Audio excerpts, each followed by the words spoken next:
Hello, and welcome back to Under the Blanket Book Reviews, the coziest book review show on the internet. I'm your host, Josh.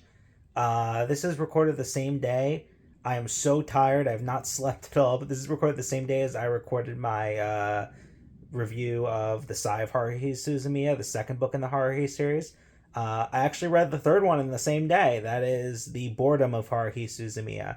Now, this one is actually interesting because, unlike the first two books, this isn't the same format. This is a collection of four short stories, as opposed to the last one. I would say you could probably call a novella, but for the most part, they're just short stories. Yeah, I would say I liked this format. It was very episodic, and the only issue I had is that it is so similar and non-divergent from what we ended up getting in the show, which is a testament to the show as an adaptation because like it was spot on. Like these short stories were episodes from the show, like 100% like accuracy. And I thought that gives the show like testament as a great adaptation. But for me, it was like all of the mystery, like and anything where I was guessing what was going to happen was totally ruined because I just was like, oh, I watched these episode. Oh, I watched this episode. I felt like did I read? I was like almost like did I read this story before? Did I read this book before? But then I remembered like no, you just watched these episodes. But yeah, I did like the format. I thought it was a cool mix up from the first two books, and I'm wondering. I think the next one might be Disappearance, so we might bounce back to traditional novel form. But I like that bounce back and forth between like full novel, collection of short stories, full novel, and it like while still continuing like with the same characters and the same like shenanigans. So yeah, I do like that diversity in the way the series is framed.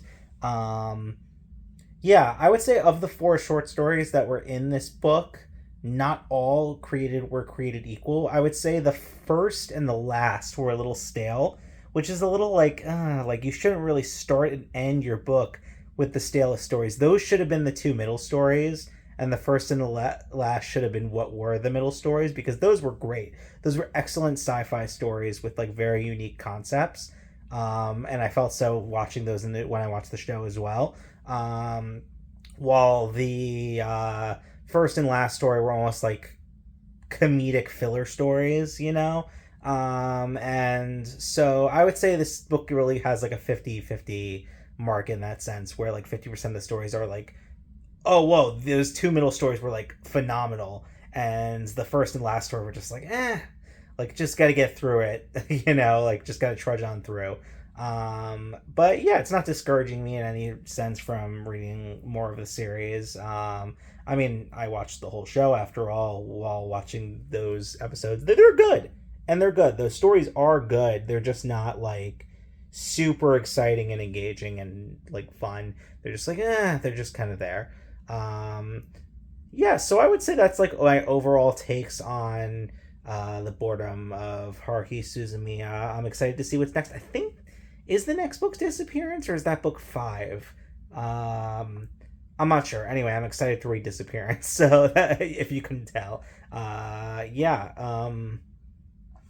that's the video.